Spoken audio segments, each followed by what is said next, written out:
Okay, let's try this again for the 12th time, shall we? Steelbook, not steel bar.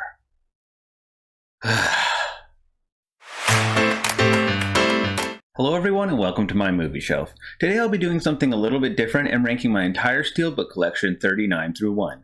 To do this, I'll be going solely based off the cover artwork alone and nothing to do with the actual quality of the film itself. Without further ado, let's get into this with number 39, The Secret Life of Pets 2. It's a pretty generic design overall, and I don't love the combination of colors, so with nothing else to add, it finds itself at the bottom of my list. At 38, Clear and Present Danger. I actually think the back of the case is pretty well done, but the front is just a generic headshot, which kind of leaves me underwhelmed. To 37 with Captain Marvel. I don't find this one all that visually appealing, and in my opinion, they missed a real marketing opportunity to go with the character that people enjoyed most, the kitty cat. For 36, A Quiet Place Part 2. This is another one where I enjoy the design on the back more than I do the one on the front. I mean, it's okay and everything, I just feel like they could have done something more with it. 35 brings us How the Grinch Stole Christmas. This one almost seems like they mixed up the front and rear images, and honestly, I'd probably have it higher on my list if they just switched them around. 34 is Good Burger. Overall, the design isn't that bad, but I don't love the colors, so I have to put it lower on my list. At 33 comes Indiana Jones and the Kingdom of the Crystal Skull. I honestly want to put this one higher on the list, but it has Shia LaBeouf on it, so what can I do? 32 will be Dragon Ball Z Season 4. It's another one I could have had higher on the list, but I really don't like the background color they chose, so it is where it is. At 31, we get Dragon Ball Z Season 9. I really like the character design on this one, but the background color is just too similar to his outfit, which really doesn't work for me. To 30, Dragon Ball Z Season 3. I like this one a little more than the last one, but it suffers from the same issue where the character and the background colors are just too similar for me.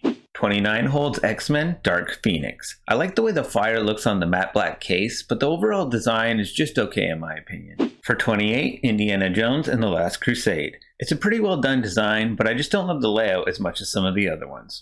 Number 27 leads us to Princess Mononoke. It's actually a pretty clean design, but they use this weird orange color in the background that I'm just not a fan of. 26 is where we find The Italian Job. I like everything about the front cover, but something about the rear image is just a little lackluster for me. 25, Dragon Ball Z Season 7. I really want to like this one more, but it falls into that typical trap of using the same color for both your character outfit as you do for your background. Located at 24, Dragon Ball Z Season 6. I don't really have any complaints about this one. The character design is really well done, and they did a much better job balancing the color. Next at 23, World War Z. They did an absolutely great job with the cover for this, but the rear is just a jumble of words, which kind of takes it down a notch. To 22, Dragon Ball Z Season 8. They absolutely crushed the character design, but once again, it's held back by that dreaded background color. Now with 21, Dragon Ball Z Season 1. Vegeta's my favorite character, so even though it suffers from that same background issue, I'm willing to overlook it just a little bit in this case. Found at 20 is Spirited Away. I really love the simplicity of the layout on this one, and that deep dark red they use is absolutely amazing. Continuing to 19, Gladiator. It's actually a pretty slick layout, but if they added some blood splatter here and there, it could have just popped that much more. On to 18 with the DC animated movie, Wonder Woman. I really appreciate the painting-like quality of the artwork and wish that more studios would be willing to put out stuff like that. At 17, Event Horizon. It has a really interesting design that almost doesn't make sense till you've seen the film. That being said, it's really cool, and it's one of the few that has a slipcover that adds an extra layer of style to it. 16 brings us The Ring.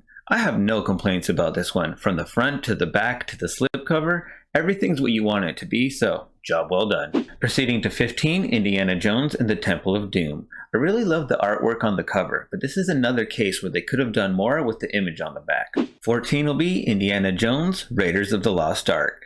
Out of all of my Indiana Jones Steelbooks, this is easily my favorite one. Something about that cover art works from top to bottom for me. That being said, we're just going to ignore that standard imaging found on the backside. 13 is Avengers Endgame. It's a pretty good look overall, though I do wish some of the villains were featured on the case as well. At 12 we find Dragon Ball Z Season 2.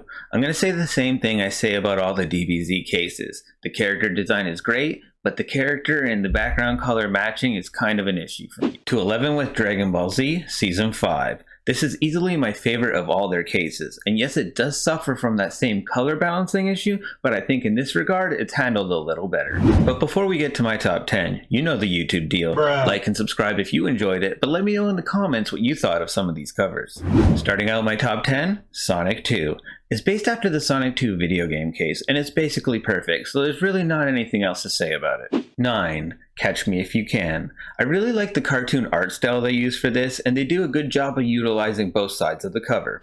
At 8 we have the classic Planes, Trains, and Automobiles. It's a bit of a simpler design, but something about it works for me on practically every level. Coming down the track at number 7, Train to Busan. It does a great job of using both sides of the cover to showcase different pieces of artwork. I love this movie, and I love this case. For 6, Justice League: The New Frontier. You have to appreciate the retro art style they use for these covers, and I honestly kind of wish they would do an entire project with this look. With 5 comes King Kong. All you'll have to do is take one look at this cover and you understand why I have it as high on my list as I do. Stalking down the 4th spot is Perfect Blue. It has this interesting duality to it, where there's a cheerful image on the back and a chilling image on the front, which almost tells a short story in its own right. Now for my top 3 with The Invisible Man. It has this really unique art style that not only looks great, but sets it apart from most other covers. The second in command, Army of Darkness. Out of all the artwork on all the covers, this one goes for it more than any of them. And as much as I love this movie, it's as much as I love this cover. Before we get to my top choice, I have 2 questions for you. What's your favorite Steelbook in my collection, and what's your favorite Steelbook of all time?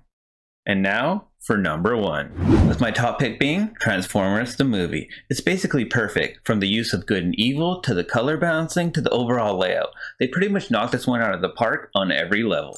To quickly recap my top 10, we have Sonic 2, Catch Me If You Can, Planes, Trains, and Automobiles, Train to Busan, Justice League: The New Frontier, King Kong, Perfect Blue, The Invisible Man, Army of Darkness, and Transformers the movie. If you enjoyed this video, you can click here for my previous review. Thanks for watching.